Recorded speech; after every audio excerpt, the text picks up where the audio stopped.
you just love my artwork? Okay.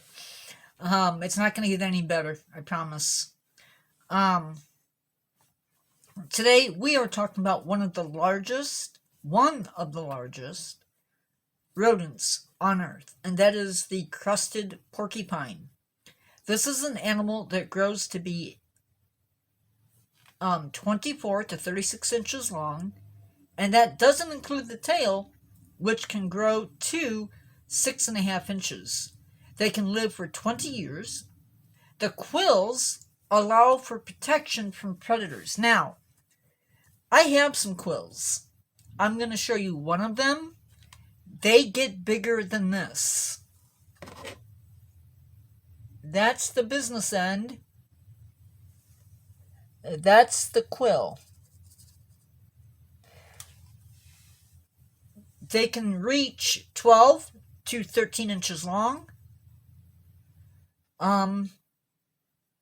And these are some of the other quills that I have. I'm not going to take them out of the bag. I forgot to turn on the light. And they have these quills for protection. The reason they have them, like I said, is for protection. These quills, by the way, from this animal have been known to kill predators or unalive them. Crested porcupines don't just strike predators willy-nilly with their quills. They will warn predators to back off. It is safer for them to do so. Plus, they really don't want to become a meal.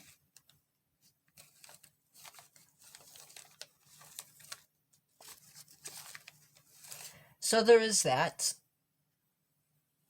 The first thing you're going to do is typically these quills are laying down. First thing they're going to do, they're going to flare them up. They're going to get them ready to do their job. Then they may stomp the ground with their feet. Then, if that doesn't work, they're going to vibrate their tails, their spines. This makes a particular sound meant to warn the predators if they don't stop harassing them, they're going to end up hurt. Or worse. I've seen some of the end results of a porcupine defending itself. It's not always pretty.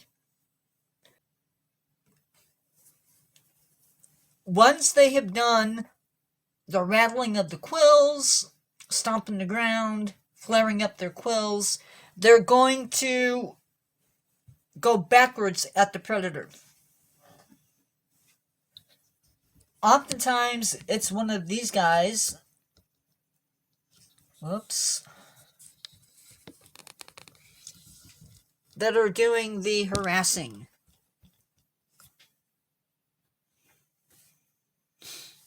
It may be the leopard, lion, or the hyena. Of course, I suppose it could be other animals as well, but those are the main three.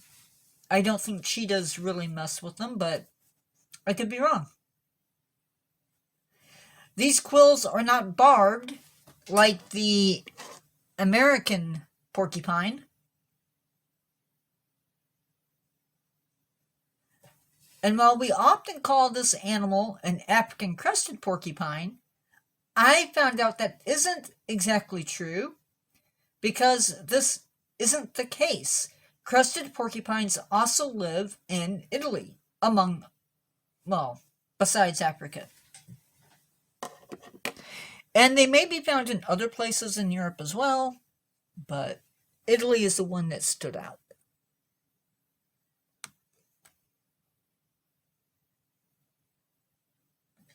In Africa, you will find them in sub-Saharan Africa, so underneath the Sahara Desert, south, I should say south of the Sahara Desert, and even northern Africa. These animals feed on tubers, bark, bulbs, crops, and even fallen fruit. And they will also feed on insects and small vertebrates. Things like snakes, maybe, and along those lines. Perhaps even small mammals. They will also collect bones, which they chew to grab calcium and to sharpen their teeth. Those front incisors that rodents are famous for. The porcupines are nocturnal. They forage by themselves and may travel as far as 9 miles seeking out food. They live in small groups comprised of family members.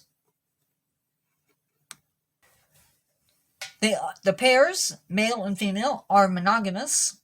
Females will have 1 litter a year. The gestation period for this mammal is 112 days, after which the female will give birth to 1 to 4 babies, which are called porcupets. I hope I pronounced that right. When these babies are born, their arsenal of quills are actually soft, and that is to protect the mother. They are not an endangered species, at least not in Africa, and that being said, hunting them is illegal in Europe. Quills are used as bobbers in some places because, believe it or not, these are hollow. For as strong as they are, these are hollow. I was going to show you just how sharp these quills are, but you know what? I'm not going to.